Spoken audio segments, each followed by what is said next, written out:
Olá galera, professor Wagner do Física Agora Vai. A nossa segunda aula aqui da frente, do nosso extensivo de Física, onde a gente vai falar sobre mecânica, movimento, beleza?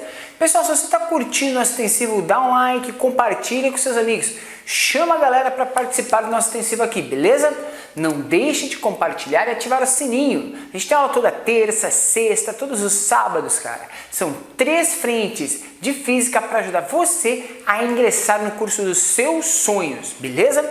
Na aula de hoje a gente vai falar sobre introdução aos movimentos, beleza? E quando a gente fala em movimento, a gente precisa definir uma coisa. Quando eu estou em movimento, eu preciso estar em movimento em relação a alguma coisa. Então não existe movimento se eu não tiver em relação a esse movimento um determinado referencial, ok? Eu tenho que ter um ponto de referência para que eu possa considerar que eu estou realmente em movimento. Mas qual é esse ponto de referência? Qualquer ponto pode ser um ponto de referência? Não! Para a gente falar em movimento, a gente precisa de um referencial e esse referencial precisa ser um chamado referencial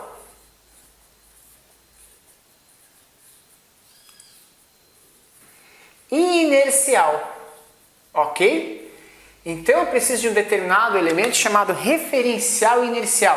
Mas professor, o que vem a ser o referencial inercial? Então vamos lá.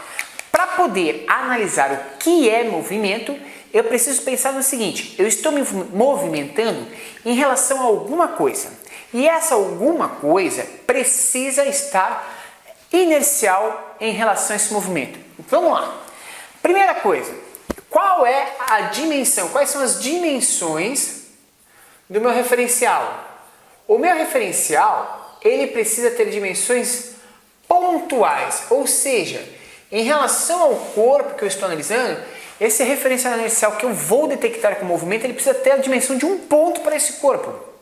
Poderia pensar assim, em relação a um carro passando, quando ele passa por um poste é um ponto em uma estrada. Então o poste pode ser considerado um referencial.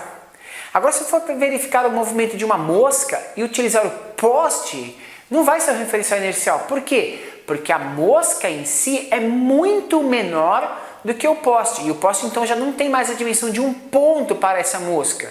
Eu precisaria então de um outro elemento, sei lá, uma outra mosca ou um pontinho na parede que representasse então um ponto inercial para essa mosca em movimento. Beleza?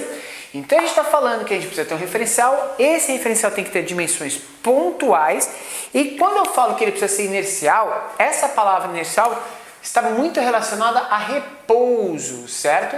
Ou seja, esse referencial precisa ser um elemento em repouso, parado em relação ao meio, certo? Então não é qualquer coisa que a gente vai poder usar como referencial. A gente vai ter que usar um ponto que esteja em repouso, um ponto inanimado que esteja em repouso em relação a um determinado sistema, certo? A partir disso eu posso falar de movimento, certo? Então vamos pensar o seguinte, ó, eu tenho um referencial aqui, um poste, certo? Em relação a esse poste, eu tenho, por exemplo, um corpinho que está aqui parado na frente dele, beleza? Aí eu começo a analisar o movimento desse corpo, e esse corpo então percorre uma distância que vem desse ponto e ele para exatamente nessa posição aqui. Então a gente vai ter duas coisas aqui importantes. Primeiro, posição inicial e a posição final desse corpo. Ele tem duas posições. Para a gente poder determinar posição, a gente vai ter que referenciar isso em unidades de medida, ok? Normalmente, a posição vai ser dada em metros, tá? Mas pode ser também em quilômetros. No Sistema Internacional de Unidades de Medida, a gente utiliza metros para posição. Tranquilo? A gente tem duas características interessantes nesse tipo de sistema. A gente pode ter o deslocamento do corpo, que é dado pela reta, a menor distância entre os dois pontos, que une o ponto inicial e o ponto final. Mas eu posso ter um outro elemento relacionado a isso, que eu vou chamar de trajetória, certo? Imagine que você está saindo da sua cidade e está indo para a cidade vizinha. Qual é a distância entre essas duas cidades? Imagine qualquer cidade aí. Cada um vai chegar no resultado, depende da cidade que imaginou, certo? Só que quando a gente analisa isso, a gente está analisando a distância entre duas retas, ou seja, dois pontos. Tem essa cidade e essa, a distância é mais ou menos 30 km, legal. 30 km é a distância em linha reta, mas você está considerando que você vai ter várias curvas, você vai ter que pegar um desvio, você vai ter que subir, descer e tal. Você não está considerando todas as curvas que você precisa fazer para chegar a esse outro local. Logo, você não está lidando com o espaço percorrido correto. Você está lidando com um negócio chamado deslocamento. Quando eu falo de espaço percorrido, é o real deslocamento que eu faço para chegar de um ponto ao outro. E isso pode ter vários formatos. Por exemplo, esse formato todo louco que eu fiz aqui. Esse é o espaço percorrido, o real espaço percorrido para sair de um ponto e chegar ao outro. A reta em si representa o quanto que eu me desloquei em relação ao ponto inicial, ou seja, em uma reta, quanto que eu estou afastado desse ponto, beleza? Para a gente poder analisar isso daqui, a gente vai trabalhar inicialmente com o espaço percorrido, ok? Numa grandeza que a gente vai chamar de grandeza escalar, ou seja, inicialmente eu não estou nem preocupado muito com a ideia vetorial desse sistema, a direção e sentido que esse deslocamento está tendo, certo? Esse espaço percorrido, ele vai ser chamado por nós de ΔS, variação de espaço. E esse ΔS ele vai ser o quê? Vai ser a posição final menos a posição inicial. Então a diferença entre essas duas posições, a diferença entre as duas posições é o real espaço percorrido por esse corpo, certo? Se a gente pudesse cronometrar esse elemento, ok? Dentro do padrão, da onde que ele saiu até onde que ele está agora, e ver essa variação de tempo, a gente pode classificar isso da seguinte relação. Variação de tempo seria também o tempo final menos o tempo inicial. E a partir daqui, eu tenho uma introdução de movimento. Eu sei que a posição do corpo mudou dentro de um determinado intervalo de tempo. E esse é o cerne, é o coração do estudo de movimento. Para o corpo estar em movimento, ele tem que mudar a sua posição de acordo a um referencial num determinado intervalo de tempo, certo? E analisar isso me permite verificar qual é a rapidez desse corpo. Essa rapidez é chamada por nós de velocidade, certo? Então a velocidade de um corpo é a rapidez na qual um corpo se movimenta de um ponto até outro de acordo com o referencial. Pessoal, verificando isso, a gente pode definir então que velocidade é igual à variação do espaço percorrido dividido pela variação do tempo, ou seja, a velocidade, que é a rapidez, é o quanto que eu consigo me deslocar no menor intervalo de tempo possível, certo? A partir disso, a gente pode pensar no seguinte: qual que é a unidade de medida desse sistema? Normalmente, a distância a gente pode dar em metros e o tempo a gente pode dar em segundos. De acordo com esse sistema, a gente vai ter uma unidade chamada metros por segundo, beleza? O grande problema é que quando você vai pegar o carro do papai e da mamãe, a moto, né? Você começa a verificar que vai existir uma outra unidade chamada quilômetros por hora. Qual é a relação deste quilômetro por hora para essa outra grandeza que é metros por segundo? Já que as duas determinam rapidez. Bom, vamos tentar fazer a transposição de uma para outra. 1 quilômetro por hora equivale. 1 quilômetro, pessoal, equivale a 1000 metros. Então, 1 quilômetro é exatamente igual a 1000 metros, certo? E 1 hora equivale a 3.600 segundos. Então, a gente vai ficar aqui, ó, 3.600 segundos, certo? Então, 1 km por hora representa dizer que eu percorri 1000 metros em 3.600 segundos. Se a gente tentar resolver isso aqui, ó, cortar esse 0, 1, 2, 3, a gente vai ter que andar 1, 2, 3 casas aqui, ou que seja, 1 quilômetro andado em 1 hora é a mesma coisa que eu andar 1 metro a cada 3,6 segundos. certo? Então andar 1 km por hora equivale a andar 1 metro a cada 3,6 segundos. Ou seja, a gente consegue criar uma equação de conversão dessas duas unidades, fazendo o seguinte: metros por segundo para quilômetro por hora, o que a gente faz? Se eu for passar de metros por segundo para quilômetro por hora, eu vou passar esse 3,6 e vou multiplicar. Então, de metros por segundo para quilômetro por hora, a gente multiplica por 3,6. Já quando eu vou fazer o processo inverso, de quilômetro por hora para metros por segundo, eu vou dividir essa grandeza por 3,6. Ou seja, se eu tenho um veículo que tem uma velocidade de 30 metros por segundo, essa velocidade multiplicada por 3,6 vai corresponder a uma velocidade de 108 quilômetros por hora, certo? Então, 30 metros por segundo é a mesma coisa que andar 108 km por hora.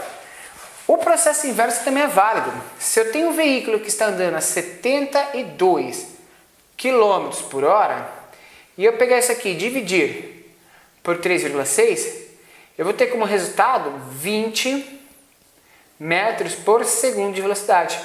Ou seja, andar a 20 metros por segundo de velocidade equivale a andar a 72 km por hora, certo? Então existe uma relação direta nessa grandeza de velocidade desses corpos, dessas partículas. Isso permite a gente fazer um estudo mais aprofundado nesse tipo de sistema e analisar movimento. Mas lembre-se, a gente está falando de sistema ainda com velocidade escalar. A gente não se preocupou até agora em verificar nesse tipo de sistema a direção e o sentido dessa velocidade. Pessoal, a velocidade em si, ela vai ser considerada para a gente nesse sistema como uma velocidade média.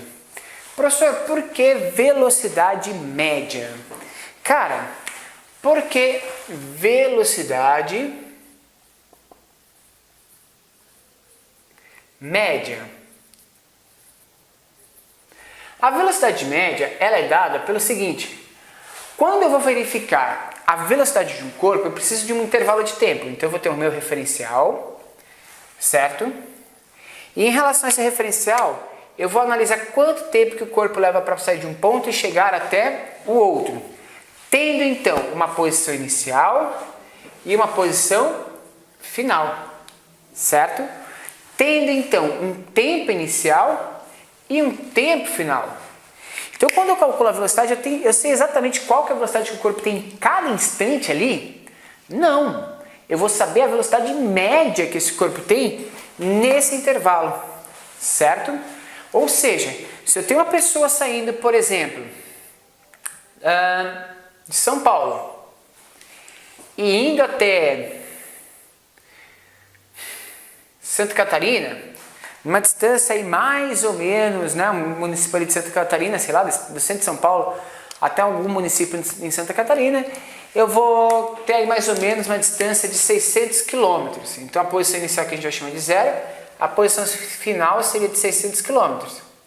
Vamos supor que o cara saiu daqui exatamente às 10 horas da manhã e chega lá mais ou menos por volta das 18 horas. Ok? Isso remete a gente a pensar o seguinte: a velocidade desse cara é de 600 km percorridos em 8 horas. Ok? Se eu pegar aí 600 km e dividir por 8, eu vou fazer aqui a conta, ó, 600 dividido por 8, quanto que dá? 8, 16, 24, 32, 40, 48, 56, é isso? 56 vai dar 7, sobra 4, 4 não dá, vírgula, pá, é isso? Eu acho que é, hein? 40, sobra 4, não é isso? Ó? Vamos fazer de novo. 7, sobrou 4, 4 não deu, baixo 0. 0 dá 40, 40 dá 5. Então, corresponde a dizer que o cara percorreu essa distância em 75 km por hora. Me diga, ele esteve o tempo todo andando a 75 km por hora? Não, né? Ele não vai permanecer o tempo todo a 75 km por hora. A velocidade média dele deu 75 km por hora, mas isso não significa que ele permanece o tempo todo com essa velocidade. Por quê? Porque ele pode ter parado em um momento, ele pode ter acelerado em outro, pegou pista dupla, pista simples. No geral, adotando só a análise do instante inicial e do instante final, a gente tem a velocidade média, mas ela não é um valor extremamente exato desse sistema. Para a gente poder falar de valor exato, a gente deveria diminuir essa distância. E conforme eu diminuo essa distância, eu vou tendo mais precisão em relação ao resultado final. E quanto menor a distância, melhor. Até que a gente fique uma distância extremamente mínima. Essa distância, quando a gente chama de mínima, ela vai fornecer para a gente praticamente uma velocidade chamada de velocidade instantânea. Então você já deve ter ouvido falar de velocidade instantânea, né?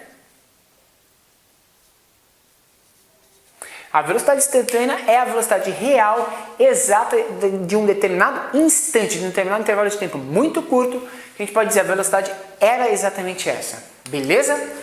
Mas a velocidade sempre vai trazer pra gente essa tradução de que é uma média, tranquilo? Beleza, galera.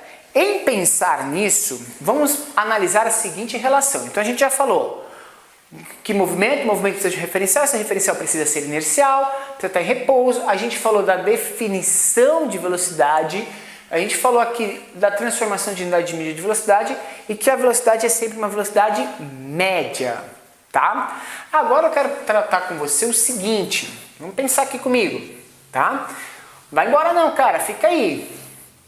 Se quiser tomar uma água, dá uma pausa no vídeo, toma uma água, mas fica aí, cara. Agora vem a parte mais importante da aula, ok? O que é a parte mais importante? Embora a velocidade seja um negócio de velocidade média, a gente tem que tomar muito cuidado quando a gente vai falar de média das velocidades. Gente, vamos pensar o seguinte, ó. Um corpinho, ele parte do ponto inicial, S0. Ele vem até um ponto 1 aqui, S1. Vem até um segundo trecho, que é S2. Até por fim chegar à sua posição final, que é S3. Então ele percorre ali 3 distâncias. Nesse primeiro trecho, ele percorre uma distância de 100 km a uma velocidade de 100 km por hora. No segundo trecho, ele percorre uma distância de 150 km a uma velocidade de 120 km por hora. E no terceiro trecho, ele percorre uma distância de 80 km a uma velocidade de 160 km por hora. Legal, hein? O cara foi ficando cada vez com mais pressa lá e voou, né? Pessoal, a pergunta é a seguinte: qual foi a velocidade média desse cara? Um aluno despreparado, ele vai calcular a velocidade média igual à média das velocidades. Ele vai fazer o seguinte, ele vai pegar 100, como a gente faz média em matemática, mais 120, mais 160, e vai dividir por 3. Se ele fizer isso, isso aqui vai dar 380 dividido por 3, ok? 380 dividido por 3 vai dar quanto, hein? Vai dar... Vamos fazer aqui a continha rapidinho. Pá, dividir por 3 dá 1, 0. Baixo 8 dá 2. Sobra 2. Pá, dá 6. Sobra 2 vai dar 126,6 km por hora. Legal. Essa é a ideia de velocidade que o cara tem lá. E ele acha que está super certo, ok? Mas não. Para a gente tirar a velocidade média, a gente tem que saber qual a distância total percorrida e o tempo total. Então, para você resolver um tipo de exercício como esse, a gente precisa calcular cada um dos tempos. O tempo 1, o tempo 2 e o tempo 3. Bom, no primeiro eu tenho 100 km por hora, ok, de velocidade, e uma distância de 100 km percorrida. 100 km por hora percorrendo 100 km, eu vou dar exatamente 1 hora. Então, meu tempo 1 é de exatamente 1 hora. Aí eu vou calcular agora o tempo de número 2. Quanto que é o tempo de número 2 desse sistema? Bom, ele percorreu, aí a gente vai fazer continha, né? A velocidade de 120, a distância percorrida foi de 150, que é o nosso ΔS, e a gente quer saber o ΔT. Lembra que velocidade é ΔS sobre ΔT? Para saber o ΔT, ou seja, para saber o tempo, a gente vai fazer a distância, que é 150, dividido pela velocidade. Dá 15 dividido por 12, tá? 15 dividido por 12 dá 1, sobra 3, não dá para dividir, vírgula, 0, 12, 24, né? Sobra 6, 0, 5, vai dar 1,25 horas. Então, o tempo de número 2 é de 1,25 horas. Beleza. E o tempo de número 3 equivale a quanto? São 160 km por hora e a gente percorreu apenas 80 km. Ele leva 1 hora para percorrer 160 e a gente está percorrendo exatamente metade. Logo a gente vai levar metade do tempo. Ou seja, aqui a gente leva no tempo 3 um tempo de metade de 1 hora, meia hora. O tempo total deste percurso é de quanto então, gente? O tempo total desse percurso é a soma dos tempos, que é 1 mais 1,25 de hora mais meia hora. O que vai dar 2,75 horas. Beleza? Quase 3 horas ele leva para percorrer essa distância aí. Aí a gente vai fazer o cálculo da velocidade média. E olha só que interessante. A velocidade média desse sistema é a distância total percorrida, que é de 380 km, dividido pelo tempo total, que é de 2,75. Beleza? 380 km dividido por 2,75. Agora eu vou usar de malandragem aqui com você, tá? Vou fazer aqui na calculadora, tranquilo? Enquanto isso, vai dando like no vídeo, gente, vai compartilhando, vai chamando a galera e fala assim, meu, vem assistir essa aula que tá legal, cara. Vocês param a aula antes de terminar e aí vocês perdem um monte de conteúdo, beleza? Já fiz a conta aqui, gente. Deu 138,2 km por hora. Olha só a diferença desse resultado para o resultado anterior. Logo, a gente considera o quê? Que pelo conceito de velocidade média, essa resposta de baixo é a resposta correta, porque ela está de acordo com o conceito. Logo, velocidade média não é igual à média das velocidades. Então não adianta tirar a média que você vai errar o exercício. Você vai ter que calcular cada um dos tempos e a partir desse cálculo de tempo, você vai conseguir calcular a velocidade média correta neste sistema, certo? É a partir daí, então, que a gente resolve esse tipo de exercício.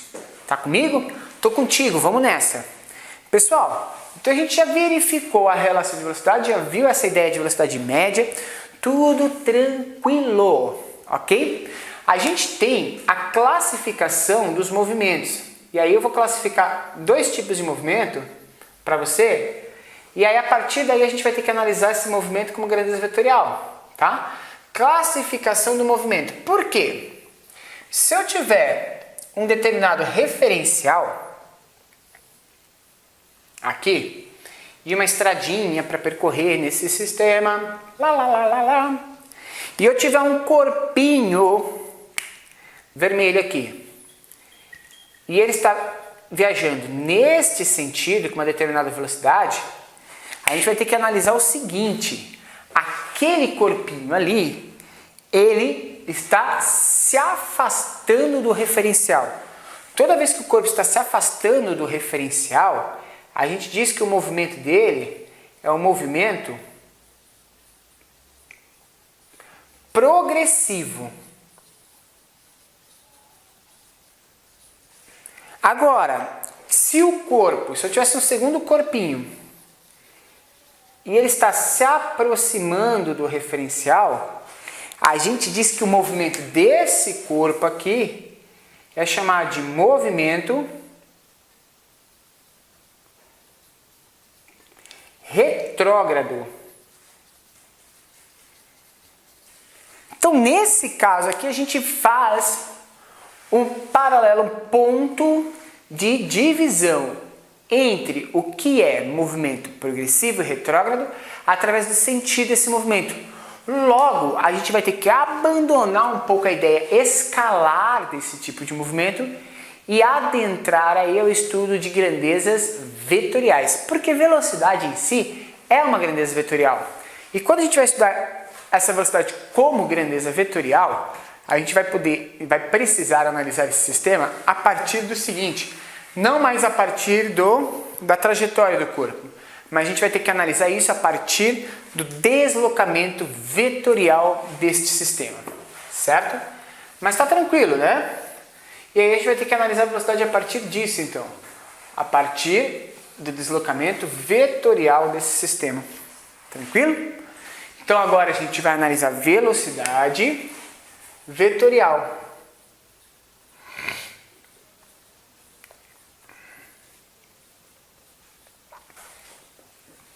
Que a gente vai representar da seguinte forma, é um V com uma setinha em cima.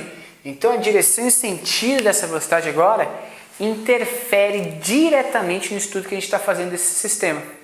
Tranquilo? Pessoal, a partir disso, a gente pode verificar o seguinte, como para a velocidade vetorial eu vou analisar sempre deslocamento do corpo, porque deslocamento é uma grandeza também vetorial, porque a variação de posição vetorial, que vai ser dada sempre por uma reta, ok? A gente pode analisar a partir disso, então, um tipo de movimento chamado movimento retilíneo uniforme. O que é o movimento retilíneo uniforme? Primeiro, o retilíneo representa que esse movimento está em linha reta. Ponto final. Movimento em linha reta. Agora, movimento e uniforme está dizendo que o movimento acontece sempre da mesma forma. Ou seja, esse tipo de movimento aqui acontece com velocidade constante. Ok? Velocidade constante. A velocidade não varia nesse tipo de sistema, tá? Então a gente vai falar de velocidade constante. Analisando esse sistema com velocidade constante, a gente pode pensar no seguinte. Então eu tenho um corpo que parte de uma posição inicial, S0, e vem até uma posição final, SF. Esse movimento acontece em linha reta. Acontecendo esse movimento em linha reta, num determinado intervalo de tempo, a gente pode determinar que a velocidade desse corpo vetorial é igual ao deslocamento, que é o nosso ΔS, dividido pelo nosso ΔT. Ponto. Na física, o legal desse estudo é fazer previsões aonde que esse corpo vai estar após passar um determinado intervalo de tempo. Para a gente poder fazer isso, a gente vai fazer o seguinte, ó, a gente vai destrinchar esse ΔS. O ΔS, ele é a posição final menos a posição inicial. Então, vamos chamar de posição final S, posição inicial SO, de posição na origem, certo? E a variação de tempo, eu vou chamar simplesmente do tempo anotado, eu vou chamar de T. Então, a minha velocidade, ela vai ser dada como S menos S0 dividido por T. Se a gente analisar isso, ok? A gente pode pensar no seguinte, que essa posição, ou seja, eu quero descobrir a posição final, ela pode ser dada por S0 mais velocidade vezes o tempo, certo? Ou seja, eu isolei a posição final nessa equação. E eu consegui escrever aqui a equação horária da posição. Então, eu tenho uma equação, ou a chamada função horária, que descreve a posição desse corpo num determinado intervalo de tempo. E isso é importantíssimo para a gente dar continuidade nos nossos estudos. Por quê, galera? Porque através da função ou da equação horária da posição, a gente pode começar a analisar como que esse movimento se comporta. E aí, como isso aqui é uma função, ok?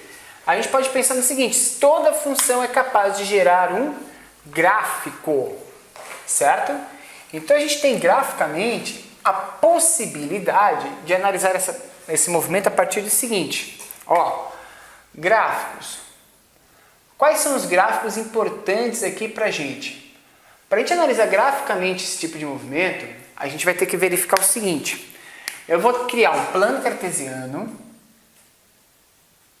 E nesse plano cartesiano, a gente tem dois eixos. O eixo das ordenadas e o eixo das abscissas. Na abscissa eu vou colocar sempre a coordenada que é independente nesse sistema. E a coordenada independente é sempre o tempo, ok?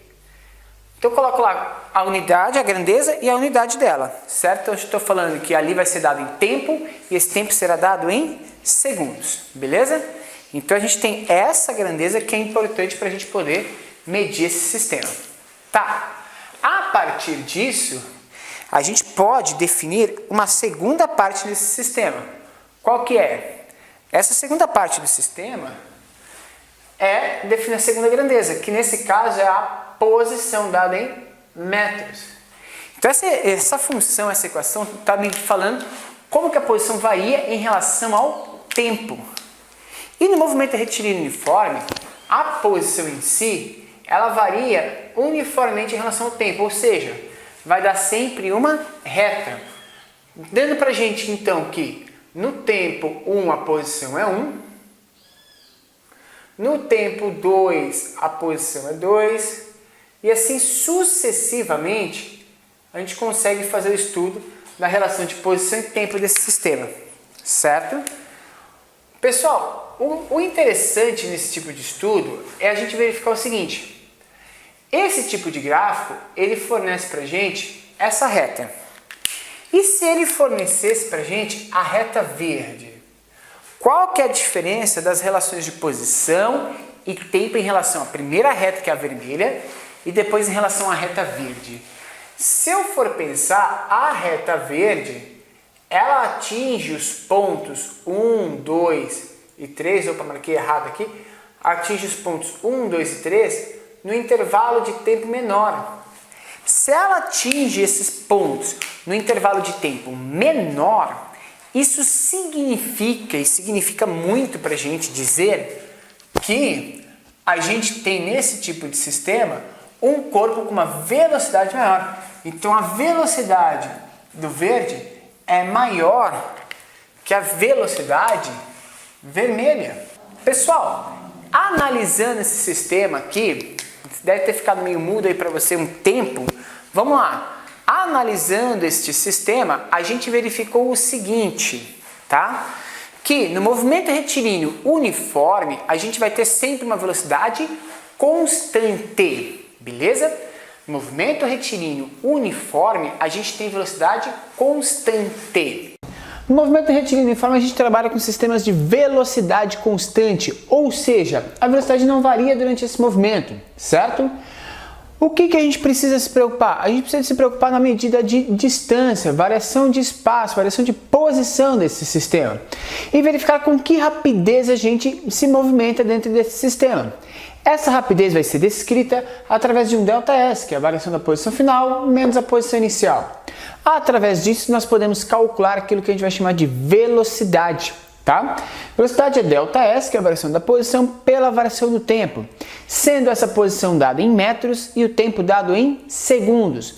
Claro que nós temos o fator de conversão, caso a gente tenha uma velocidade dada em metros por segundo e você queira representá-la em km por hora, você vai multiplicar por 3,6, no processo inverso, dividir por 3,6, a gente discutiu isso na última aula, certo? A partir de então, nós conseguimos descrever através desse ΔS sobre ΔT a função horária da posição desse sistema. O que é a função horária da posição desse sistema? A função horária descreve qual que é a posição final que o corpo vai ter quando ele permanecer se movimentando com essa velocidade constante durante um determinado intervalo de tempo, certo, galera? Nós temos dois tipos de movimentos no movimento retilíneo uniforme. O movimento que a gente vai chamar de movimento progressivo, que é quando você parte de um ponto e vai se afastando em função do tempo, do seu ponto referencial, ou quando você se aproxima do ponto referencial, que aí a gente tem movimento retrógrado, certo? A relação dessa velocidade ser positiva ou negativa está relacionada a isso. Velocidade positiva, movimento progressivo. Velocidade negativa, movimento retrógrado. O que significa? Estar se afastando ou se aproximando do seu ponto de referência. Dentro dos estudos de movimento retilíneo uniforme, talvez o principal ponto aqui seja a gente estudar ultrapassagens. Nós temos dois tipos de ultrapassagem. Ultrapassagem de corpos pontuais e corpos extensos. Então eu vou te dar uma dica de como trabalhar esses problemas. Olha só, quando a gente tem dois corpos pontuais para a gente analisar a ultrapassagem, o que você poderia fazer? Você poderia descrever a função, posição de cada um deles. Porém, ao descrever a função, posição de cada um deles, a gente poderia dizer o seguinte: o ponto de encontro entre eles é exatamente o mesmo. Ótimo, professor! Logo, a gente iguala essas duas equações e consegue descrever através da igualdade das equações o momento da ultrapassagem, certo? Fazendo o quê? S0A mais VAT é igual a S0B mais VBT. Vamos colocar valores? Suponhamos que a velocidade de A seja de 30 metros por segundo e a velocidade de B seja de 20 metros por segundo, ok? A posição inicial de A é de 0 metros e a posição inicial de B seria de 30 metros. Então a gente faria o seguinte, ó, aqui é 0 mais 30t é igual a 30 mais 20t. Junta esses t's, né? Passa o 20t para lá, vai ficar 30t menos 20t é igual a 30. Isso aqui vai ficar aqui 10t é igual a 30, o que descreve para a gente que o tempo de ultrapassagem seria de 30 dividido por 10, que daria 3 segundos. Perfeito, mas é muita conta para você resolver um problema tão simples, né? Você acha o tempo de ultrapassagem, depois você pode substituir a equação. Como que a gente faz para resolver esse tipo de problema, gente? De uma maneira muito mais simples, simplificada. A gente vai analisar um conceito que a gente vai chamar de velocidade relativa. Quando a gente analisa a velocidade relativa, a gente vai verificar o seguinte: a gente vai ver a velocidade de aproximação ou de afastamento desse corpo. A velocidade de aproximação, os dois estão indo no mesmo sentido, na mesma direção. Então como que a gente calcula a velocidade de aproximação? Quanto que esse é mais rápido que aquele?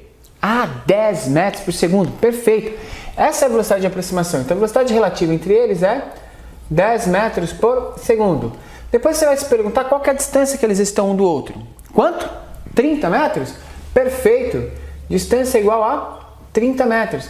E aí você vai descrever o seguinte: distância é velocidade vezes tempo. É a mesma equação que a gente tem lá. 30 é igual a 10 vezes t. Aí você acha o t, que é 30 dividido por 10, que vai dar 3 segundos. Você faz menos contas do que a gente fez anteriormente para descobrir a mesma coisa. Depois você pega esse tempo e multiplica pela velocidade do primeiro e você acha a posição de encontro. Por exemplo, 3 vezes 30 dá 90 metros. A posição de encontro será 90 metros do ponto de partida. Nesse conceito de velocidade relativa, se os dois corpos estão indo na mesma direção, no mesmo sentido, ok? A gente vai ter uma situação que é o quê? Tem dois corpos, esses dois corpos estão indo para a mesma direção e mesmo sentido, corpo A e corpo B. A velocidade relativa será a velocidade de A menos a velocidade de B. Agora, caso os dois corpos estejam em sentidos opostos, por exemplo, nesse caso, A e B, a velocidade relativa vai ser o quê? Vai ser a velocidade de A mais a velocidade de B. Então guarda esses conceitos, porque isso facilita você a desenvolver esses tipos de cálculos. Mais uma dica importante antes da gente ir embora. Quando a gente vai ter ultrapassagem de corpos extensos, como que eu calculo essa ultrapassagem, professor? Você vai utilizar a mesma relação de velocidade relativa. O único problema desse sistema é saber o quanto que ele vai ter que percorrer para ultrapassar. Se os corpos estiverem alinhados, é tranquilo. A variação de posição vai ser igual ao tamanho dos dois corpos. Então eu vou ter que ultrapassar o primeiro e depois percorrer toda a minha própria distância, meu próprio tamanho para conseguir fazer essa ultrapassagem. Vamos supor aqui, ó, que o comprimento de A seja de 20 metros. O comprimento de B seja de 30 metros. A está com uma velocidade de 30 metros por segundo. E B está com uma velocidade de 25 metros por segundo. Beleza. Como que a gente calcula isso? Eles estão na mesma direção em sentido. Então a velocidade relativa entre eles é a velocidade de A menos a velocidade de B, que é 30 menos 25. Isso vai dar 5 metros por segundo. Perfeito. 5 metros por segundo. Agora eu preciso descobrir a distância que eles vão percorrer. E a distância que eles percorrem é o tamanho, a soma do tamanho dos dois. É LA mais LB, que vai dar 50 metros. Perfeito. Então o delta S aqui é de 50 metros. Então a gente consegue descobrir o tempo de ultrapassagem. Distância é velocidade vezes tempo. A distância é 50, a velocidade que a gente descobriu que é relativa é 5, e a gente vai descobrir o tempo, certo? A partir daqui, a gente descobre que esse tempo é 50 dividido por 5, que vai dar um tempo de 10 segundos.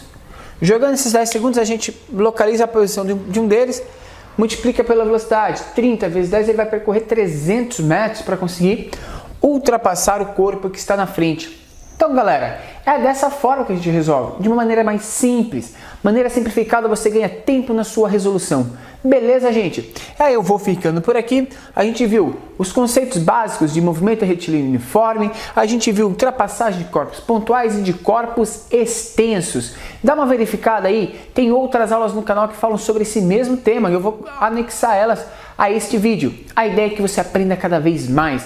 Não deixe de dar um like, não deixe de compartilhar com seus amigos, não deixe de ativar o sininho. Essa aqui é a frente 1, ainda tem a frente 2, que é termometria, tem a frente 3, que é elétrica. Então assista todos os vídeos, não deixe de fazer exercícios, acompanhe as resoluções de exercício para que você esteja mais preparado possível para o seu vestibular. É Enem? Aqui é o lugar. É SpaceX? Aqui é o lugar. EEA? Aqui é o lugar. Qualquer concurso militar, escola naval também. Gente, além de tudo isso, você também prepara aqui para o seu vestibular, o Unesp, FUVEST, EA, UERJ e outros vestibulares que virão, beleza? Galera, um grande abraço, até o próximo vídeo. Vem com a gente, vencer sucesso!